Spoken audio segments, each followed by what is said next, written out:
Bueno, muchas gracias, Clemente. Un placer, canciller, por supuesto, compartir con ustedes. Gracias a Federalismo y Libertad, la Fundación Naumann y a todos quienes están acá. Bueno, la idea un poco, según lo que conversamos, era contar sobre todo cuál es la situación actual y cómo debemos defender la democracia en la región. Yo creo que si hoy nos paramos a ver, a comparar cómo está la región en términos democráticos, a lo que era hace 40, 50 años, evidentemente vemos avances muy significativos. No tenemos a un Videla en Argentina, no tenemos a un Noriega en Panamá, no tenemos a un Stroessner en Paraguay o a un Pinochet en Chile. Hay mucha más conciencia, pero tenemos regímenes como Venezuela, como Nicaragua y como Cuba. En el último estudio que hizo The Economist en relación a cómo se evalúan los gobiernos a nivel internacional, según distintos indicadores, se puede decir que en Latinoamérica hay solo 2 democracias plenas. Ellos evalúan los gobiernos de 4 maneras: democracias plenas, democracias híbridas, regímenes autoritarios y democracias imperfectas. Las únicas 2 democracias plenas en Latinoamérica son justamente Chile y Uruguay. Después tenemos una gran variedad y, como decía, tenemos dictaduras claras que son Nicaragua, Cuba y Venezuela. En relación a Cuba, creo que todos podemos decir que el mundo tiene una gran deuda con este país. Durante muchísimos años, más de 60 años, ha habido una dictadura, porque es la realidad. El régimen de Fidel Castro, que por la fuerza se impuso en Cuba, nunca fue realmente con intenciones democráticas. Y hoy vemos cómo el pueblo cubano está llevando nuevamente adelante la lucha por la libertad, la lucha por recuperar su país, la lucha por la democracia. Cuando comparamos lo que sucede en Venezuela y en Nicaragua, creo que hay un elemento a destacar que es fundamental y justamente tiene que ver con que estos 2 regímenes no llegaron al poder por golpes de Estado, llegaron al poder a través de elecciones. Tal fue el caso de Nicaragua, de Ortega, quien después de haber tenido un primer periodo presidencial vuelve al poder en el 2006 y que hoy se ha llevado puesto a todos los dirigentes, a todos los estudiantes, a cualquier persona que manifieste su oposición, sin importar incluso qué vínculo tuvieron en el pasado con él. Tan es así que, como todos sabemos y hemos podido ver en las noticias, ha apresado además a todos los candidatos presidenciales que se le oponen. Y finalmente me toca hablar de Venezuela. Venezuela tal vez es el régimen más conocido en este momento por una multiplicidad de factores. Empezamos por la migración forzosa. Hoy son 6 millones de venezolanos los que han tenido que salir de mi país. Aquí en Tucumán hay una comunidad pujante de venezolanos. Hay alrededor de 1000 venezolanos que han venido justamente a esta provincia a procurarse, muchas veces decimos un futuro mejor, pero en este caso diría que es un futuro de por sí, porque no hay la posibilidad de ver un futuro en Venezuela. Otro factor que ha hecho de Venezuela que sea en este momento la dictadura tal vez más nombrada de la región, tiene que ver con la lucha que hemos dado los venezolanos, que siguen dando los jóvenes que están dentro de Venezuela, que seguimos dando todos aquellos que estamos fuera en distintos ámbitos, en el ámbito interno, en el ámbito internacional. No ha sido fácil, el canciller Faurí es testigo, partícipe. Además de ello, trabajamos en muchísimos ámbitos en el 2019 en conjunto y por supuesto que nosotros seguimos trabajando para lograr la democratización de Venezuela y la libertad.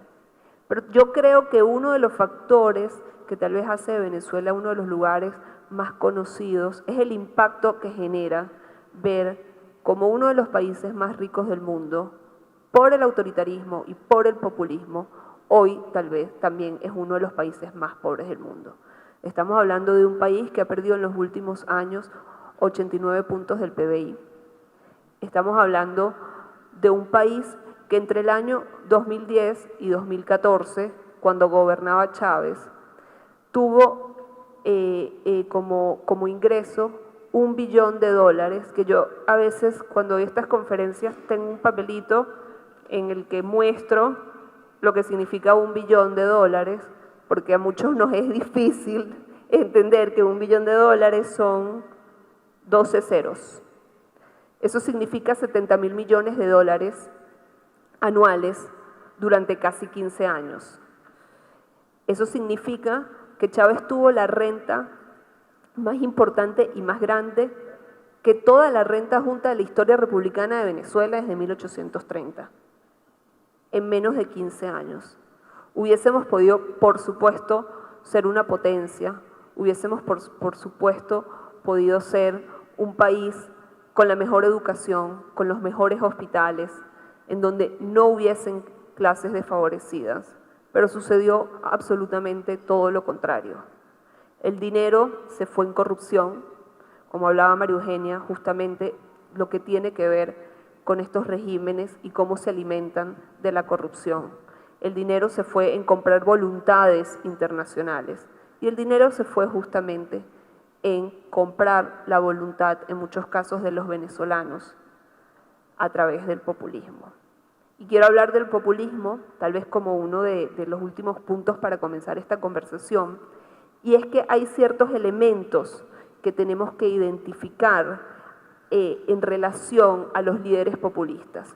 Y esto lo quiero decir en relación a los populistas más allá de su ideología.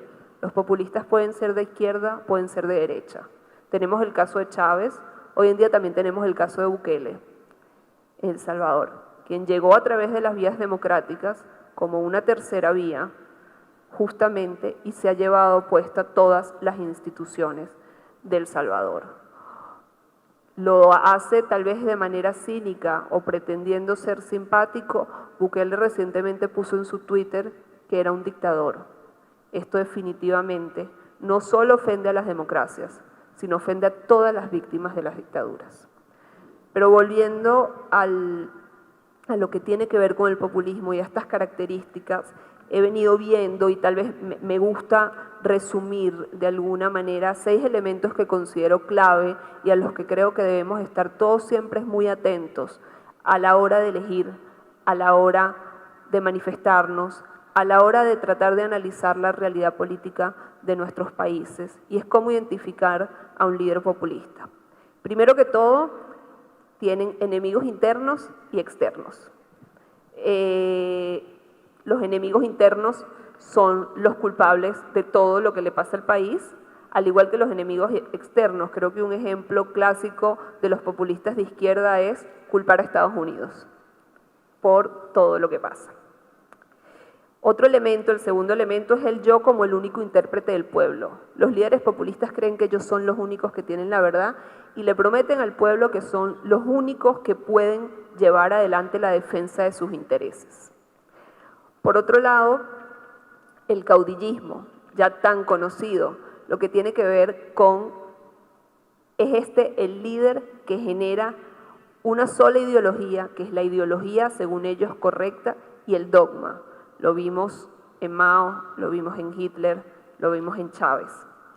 El adanismo. La historia anterior a estos líderes son meramente hechos realmente no importantes para la historia. La historia comienza aparentemente con ellos. La centralización de poderes, por supuesto, es más que conocida, el cómo tomar el control absoluto de los poderes, tradicionalmente el legislativo, el ejecutivo y el judicial en algunos otros países. En algunos países esto se divide en algunos otros poderes. Y finalmente el estatismo. El Estado es quien debe proveer a la gente, al pueblo nuevamente, con todo las dádivas porque son dádivas y por lo tanto el pueblo tiene que agradecer que la posibilidad de que el Estado los ayude en este sentido. Esto me gusta siempre mencionarlo porque lo más importante destacar de estos tres regímenes, y es a donde quiero llegar justamente con esta introducción, el populismo, el autoritarismo, cómo han tenido un impacto directo en la economía de los países. Como les mencionaba, en el caso de Venezuela, dejó de ser uno de los países más ricos para ser uno de los países más pobres, con una inflación únicamente comparada tal vez a las peores épocas de Grecia, únicamente comparada con Zimbabue, a la inflación más alta en este momento de América Latina. La semana pasada esta misma semana acaba de ocurrir la tercera reconversión monetaria en Venezuela.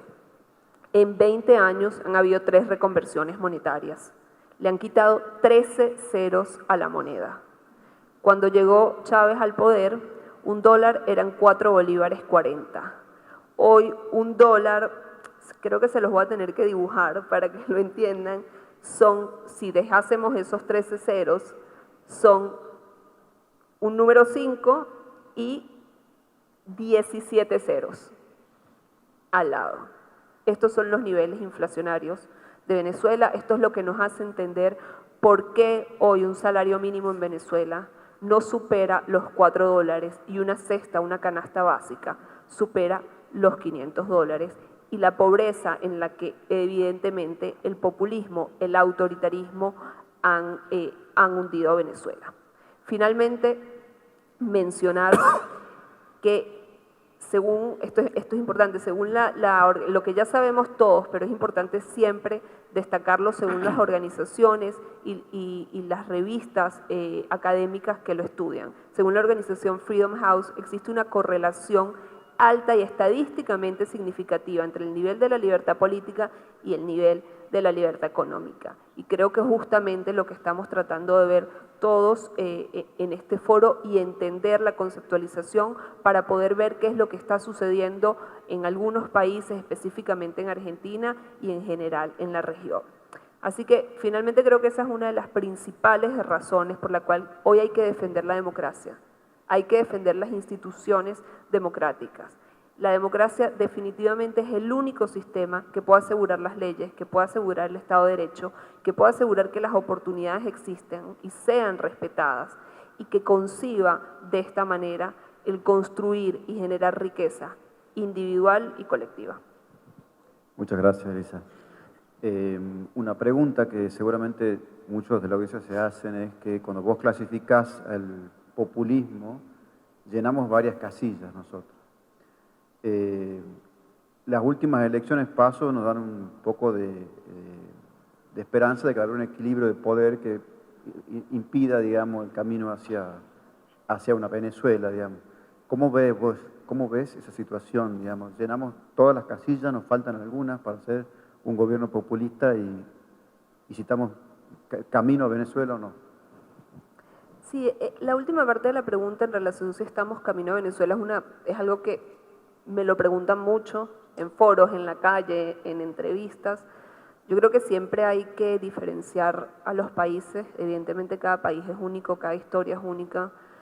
Yo tengo un gran amor, cariño por la sociedad argentina y un gran respeto. Y definitivamente la historia argentina es muy distinta a Venezuela. Pero sí te puedo decir algo muy concretamente, y lo hablaba ahora con Frank Zimmerman, cubano, seguramente muchos de ustedes lo conocen. Todo lo que sucedió en Venezuela y lo que ha sucedido durante este último tiempo, en lo particular, y fuimos millones de personas las que pensamos así, yo nunca pensé que iba a suceder. Dije, no, Venezuela no va a ser Cuba. No, en Venezuela no van a expropiar. No, en Venezuela no se van a meter con la educación. No, en Venezuela no van a reprimir, en Venezuela no van a matar, en Venezuela no van a torturar o apresar. Y hace 20 años que estamos viviendo la situación que estamos viviendo y no hemos podido salir de ella. Así que tal vez mi mensaje en ese sentido tiene que ver nuevamente sobre la importancia de cuidar las instituciones, de valorar primeramente lo que tenemos y realmente de eso, por eso mi respeto hacia los argentinos, de cuidarla y de entender que cada uno de nosotros somos responsables de las instituciones democráticas de nuestro país desde nuestras distintas actividades o profesiones. Definitivamente es mucho más fácil cuidar una democracia que recuperarla, y lo digo por experiencia propia. Y en mi caso particular, por supuesto que voy a seguir luchando y vamos a seguir trabajando para recuperar la libertad en Venezuela, pero también desde este lugar y de Argentina voy a colaborar para que evidentemente ningún otro país pase por lo que nosotros estamos pasando. Muchas gracias. Entonces, argentinos tenemos que cuidar la democracia y fortalecer las instituciones. Ese es tu mensaje. Muchas gracias. Jorge. ¿Tiempo? Tu tiempo. Bueno, primero que nada quiero agradecerle a la Fundación Federalismo y Libertad por esta invitación, obviamente en persona de José Guillermo Godoy. Voy a hacer una crítica inicial muy fuerte. Yo creo que en la organización de este evento se olvidan que la gente es petiza. Esto de que han creado estos sillones inventados por los americanos es un drama. O estoy sentado y toco el piso, o estoy apoyado y no puedo respirar. Realmente hay que empezar de otra manera para hacer esto. Yo creo que nosotros tenemos una pregunta que son los desafíos de América Latina.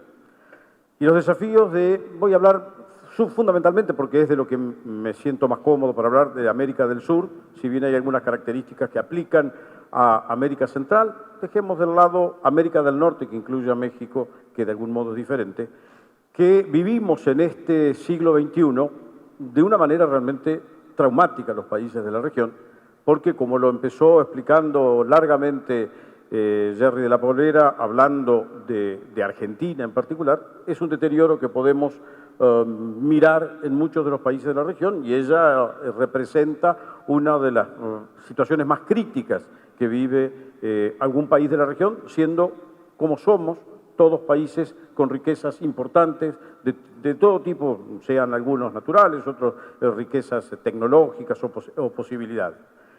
El siglo XXI trajo elementos completamente nuevos, cambiamos de siglo y se está definiendo un nuevo escenario internacional.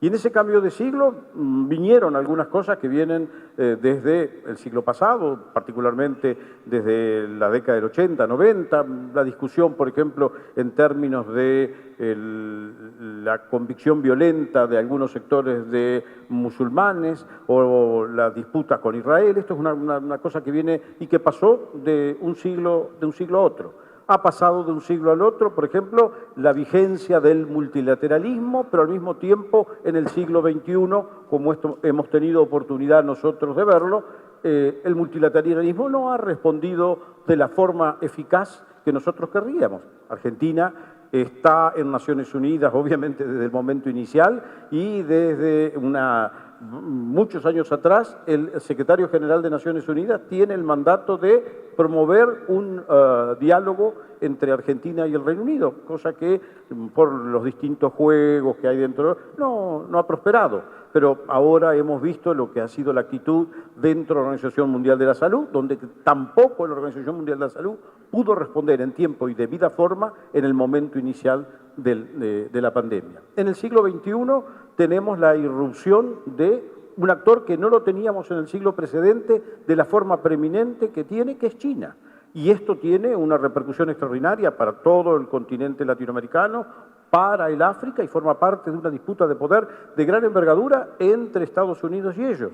Tenemos como dato del siglo XXI que Europa va declinando en el rol que tenía preeminente, que por 5 años hizo del Mediterráneo y luego del Atlántico el escenario mundial. Un escenario que a nosotros, como lo contó bien Jerry, nos favoreció en algún momento en esa vinculación atlántica que hoy ya no lo es. Rusia, que fue digamos, el gran contendor o el que confrontaba con Estados Unidos en la segunda parte del siglo XX con la famosa Guerra Fría, tiene un rol relevante, importante, pero no es ya lo que era en aquel momento. Tenemos la emergencia no solo de China, sino de un escenario nuevo que es el Pacífico, del dinamismo de economías que antes ni siquiera teníamos consideradas y que son para nosotros importantes, porque en general son economías que consumen lo que nosotros producimos, todos los países del sudeste asiático, inclusive el protagonismo que en algunos rubros pueden tener, para bien o para mal, países del Golfo. Todos estos elementos tienen que ver con algo que ella señaló muy bien. En el siglo XXI aceptamos que el mecanismo mejor de funcionamiento de una sociedad es la democracia. Pero la democracia ella la caracterizó en cuatro categorías que muestran, sobre todo en América Latina, que las democracias no alcanzan para responder a las expectativas de sus pueblos. Tenemos el hecho de que las representaciones políticas de nuestros pueblos aquí en América Latina están enormemente cuestionadas. La gente dice, no, este no habla, no me representa. Se levanta la gente en los actos públicos y dice, no, deja de decir pavadas porque no representás la opinión de la gente. Hemos tenido como fenómeno dramático del siglo XXI, sobre todo en América Latina, la corrupción. La corrupción que María Eugenia ha explicado detalladamente lo que eso significa como impacto para nuestras sociedades y que cambia la estructura de nuestros países. Tenemos ahora, además, que hacer frente al desafío tecnológico, que ha sido enorme, extraordinario. Todos estamos en una realidad virtual, de la cual el día lunes, cuando se nos cortó a todos el WhatsApp, estábamos como traumados y enloquecidos porque no teníamos el WhatsApp. Pero eso es también hoy en América Latina. Pero en América Latina, en América del Sur, no estamos dando las respuestas que nuestra gente dice, yo necesito que me resuelvan las cosas.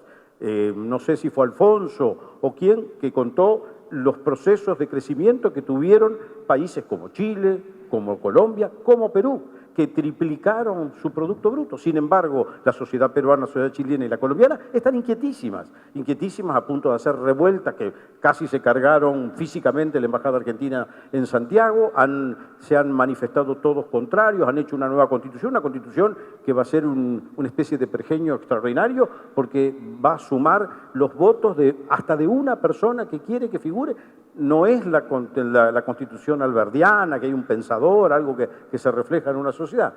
Colombia, también con un crecimiento económico impresionante, no logran atender al proceso de distribución suficiente que los pueblos necesitan. Perú tiene un problema de integración social. Tenemos un caso particular que es Brasil, pero Brasil, que con el lulismo incorporó una cantidad de gente al proceso de consumo y de inclusión en las cuentas nacionales de un país que teniendo 200 y tantos millones de habitantes, tuvo por décadas más de, no sé, 150 excluidos de ese. Y esa es la voz que de algún modo capta un personaje controversial como es Jair Bolsonaro, pero que representa lo que no estuvo antes en la política. Ella mencionó dos democracias perfectas. Creo que Uruguay es un buen ejemplo por la responsabilidad de la dirigencia de las tres fuerzas principales. No sé si Chile logra tener eso, porque Chile tiene, primero, todavía un peso enorme por parte de las Fuerzas Armadas, que lo hemos visto nosotros en algunas manifestaciones de validación frente a los reclamos territoriales. Tienen un problema extraordinario que nosotros acá tenemos ahora gravemente y estamos mirando al cielo de los dioses, que es el problema que generan todas estas reclamaciones de los pueblos originarios que ya le han llevado la mitad de Chile en gran parte y que están amenazando también nuestro sur de una manera sustancial. Todos estos temas hablan de un conjunto de países que, habiendo tenido enormes expectativas, no hemos conseguido resolver el futuro. En el mundo que ha vivido de un proceso de integración, nosotros tuvimos el esfuerzo del Mercosur, pero no lo logramos consolidar y este gobierno se encargó de dilapidarlo de la manera más penosa. Y hoy nuestro Mercosur sigue siendo uno de los espacios más cerrados en la integración y en el comercio. Tenemos 2 o 3 acuerdos de integración. Chile creo que tiene más de 27 y andando por el mundo. Todos están en grandes bloques ahora, formando un esfuerzo porque realmente el mercado de 44 millones además con las condiciones con que lo ofrecemos nosotros, no tiene ninguna atractividad, pero todos buscan pertenecer a espacios. Inclusive cuando hicimos la negociación de Unión Europea-Mercosur, Unión Europea quería mostrar que frente al surgimiento de los mercados integrados de Asia-Pacífico, ellos también tenían una virtualidad para vincularse en el mundo que sigue siendo todavía de este-oeste. Yo soy de la generación que el norte, el sur olvidado, no ha cambiado. El mundo es este-oeste y ahora está del lado del Pacífico. Y nosotros, en el colmo de nuestro desatino, seguimos peleados con Chile, que es nuestra puerta al Pacífico. Jorge, hemos escuchado cómo has contado todo lo que pasa en América Latina. A mí me gustaría consultarte sobre, uno de los expositores anteriores habló sobre los acuerdos de libre comercio, ¿no? Uno parece que la política exterior es algo lejano del profundo Tucumán, digamos, y de su zona de influencia, pero vendemos muchos productos al mundo. Sin embargo, no hay acuerdos de libre comercio, como recién mencionabas vos, tenemos muy pocos. Tenemos dos. Dos, tres, depende cómo lo... Vos me comentaste que trabajaste mucho, bueno, y es público que trabajaste mucho con la integración Mercosur-Unión Europea. ¿Cómo ves, es posible ampliar estos nuevos, digamos, hacer acuerdos? ¿Cómo es el camino que tenemos que recorrer como país para hacerlos? ¿Y cómo nos beneficia a nosotros, digamos, a las economías regionales, puntualmente, estos tipos de acuerdos? A ver, hay en este momento una discusión filosófica y acá hay economistas de nota que pueden hablar de si es bueno seguir perteneciendo a acuerdos de integración regional o de alguna otra índole, o si tienen validez para la viabilidad económica de algunas naciones el tener acuerdos comerciales de preferencia. Yo me inscribo en la escuela que, siendo argentino, no me queda otra que estar, porque hoy yo, Argentina, que no hablo ni con mis vecinos, que estoy peleado con la región en general, hemos hecho una demostración supina de taradez, por decirlo de algún modo, cuando nos invitaron a ser presidente de una economía, de un organismo que no tiene ninguna viabilidad, que es la Comunidad Económica Latinoamericana, que fuimos para asumir una presidencia y habiendo gastado plata para que meternos con esa presidencia, porque anduvimos dando vuelta por el Caribe, que no nos quiere históricamente en modo alguno, porque la plata para ellos viene desde el Reino Unido y, por favor, no andemos con este verso de los argentinos que van a mandar un barco de trigo. Y habiendo hecho todo ese esfuerzo, por una cuestión de política interna, perdimos la presidencia de un organismo que no tiene viabilidad, pero que nos podría servir. Para mí, Argentina tiene que insertarse con una cierta plenitud en el Mercosur, un Mercosur que tiene defectos enormes, porque no hemos hecho las tareas del hogar que corresponden. Todavía tenemos dificultades enormes en el intramercosur, tenemos restricciones pararancelarias, tenemos todo un sistema de operación en frontera que es realmente caótico, con quinchos de un lado y quinchos del otro, pero no es irresoluble.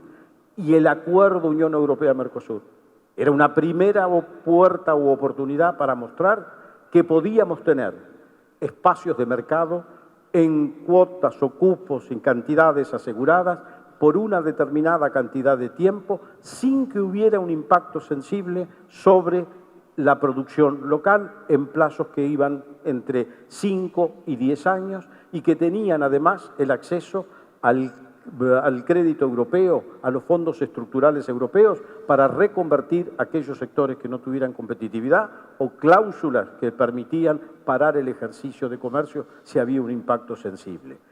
Esto significaba para el federalismo, que es tan importante, el ingreso de productos en cuotas de azúcar, limones, madera, de Tucumán, de yerba, de té, de Misiones, carne de vaca, carne de cerdo, carne de pollo, queso y lácteos desde Santa Fe, pollos y naranjas desde Entre Ríos, vino desde Mendoza, en Salta iba a salir yerba y tabaco.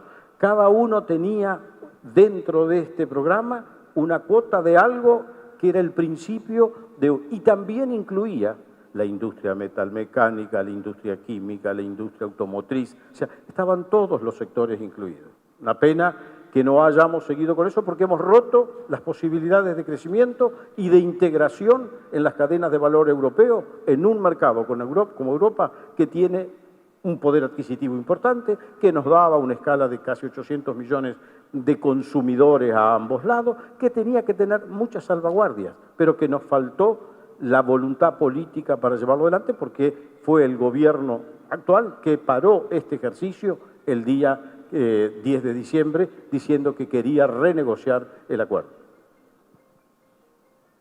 Hay otros países como Chile, por ejemplo, que hacen acuerdos, en vez de usar el Mercosur, como estamos mencionando nosotros, directamente con otros países. Ellos no son miembros del Mercosur. Ellos son miembros asociados, participan de las reglas políticas, sociales, aquellas que ni siquiera fuimos capaces de instrumentar. Tenemos una mesa de salud que se reúne en el Mercosur 4 veces por año. Cuesta un fangote de plata llevar a cada uno de los ministros y esto, van para allá. Y en el medio de la pandemia nos fuimos capaces de comprar en conjunto batines, mascarillas, respiradores y lo más importante, no fuimos capaces de comprar las vacunas, que no es lo mismo comprarlas para 44 que comprarlas para 280. ¿Por qué? Porque aquí en Argentina queríamos tener discrecionalidad. Bueno, yo le digo a Pfizer, pero te la termino con AstraZeneca o la arreglo con, bueno, laboratorios que todos conocemos, que son de público conocimiento, y hago alguna cosita que me sirva. Esto es muy malo. Por eso es muy bueno lo que hizo el Uruguay, cuando puso de acuerdo a los 3 dirigentes uruguayos y los 3 dijeron, con la salud no se embroma, porque la palabra que usaron, siendo Mujica el expresivo, la salud no se jode. Bien, muchas gracias. Hacen señas que nos vamos. Estamos. Muchas gracias a todos, muchas gracias por estar aquí. Muy bien. Gracias.